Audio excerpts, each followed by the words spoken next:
First question, തന്നിട്ടുള്ളവയിൽ നിന്നും ശരിയായ പ്രസ്താവന തിരഞ്ഞെടുക്കുക.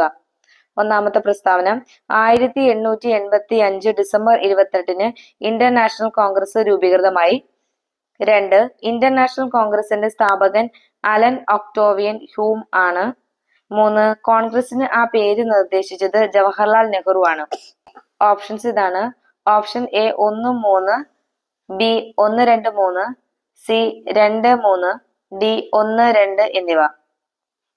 ഏതായിരിക്കും ശരിയായ പ്രസ്താവന? ആൻസർ ഡി ആണ്, 1ഉം 2ഉം.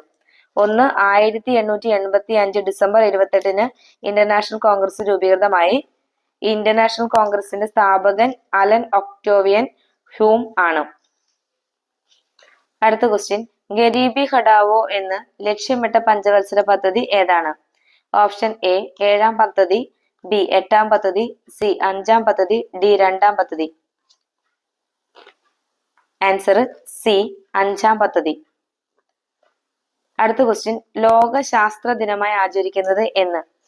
Option A November 10, B December 10, C June 6, D April 22. Answer A November 10. അടുത്ത ക്വസ്റ്റ്യൻ, ബലത്തിന്റെ SI യൂണിറ്റ് ആണ് dash. Option A joule, newton, dyne, kelvin. Answer B newton. അടുത്ത ക്വസ്റ്റ്യൻ, ഒരു വസ്തുവിൽ ഭൂമി പ്രയോഗിക്കുന്ന ആകർഷണ ബലമാണ് അതിന്റെ ഡാഷ്. ഓപ്ഷൻ എ പിണ്ഡം, സാന്ദ്രത, ഭാരം, ഘർഷണം. ആൻസർ സി ഭാരം.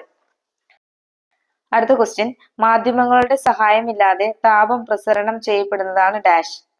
ഓപ്ഷൻ എ വികിരണം, ബി സംവഹനം, സി പ്രവഹനം, ഡി ചാലനം. ആൻസർ എ വികിരണം. അടുത്ത ക്വസ്റ്റ്യൻ, തന്നിരിക്കുന്നവയിൽ നിന്നും 2ാം വർഗ ഉത്തോലകത്തിന് ഉദാഹരണങ്ങൾ കണ്ടെത്തുക. കത്രിക, പാക്കുവെട്ടി, വീൽ ചെയർ, ചവണ, സീസോ. ഓപ്ഷൻസ് ഇതാണ്. ഓപ്ഷൻ എ 1, 2, 3 എന്നിവ, ബി 2, 3, 4 എന്നിവ, സി 2, 3 എന്നിവ, ഡി 3, 5 എന്നിവ. ആൻസർ സി ആണ്, 2, 3. അതായത് പാക്കുവെട്ടി, വീൽ ചെയർ ആണ് 2ാം വർഗ ഉത്തോലകത്തിന് ഉദാഹരണം. അടുത്ത ക്വസ്റ്റ്യൻ, ബെൻസീനിന്റെ രാസസൂത്രമാണ് dash. Option A C2H6, B C6H6, C C3H6, D C3H2. Answer B ആണ്, C6H6.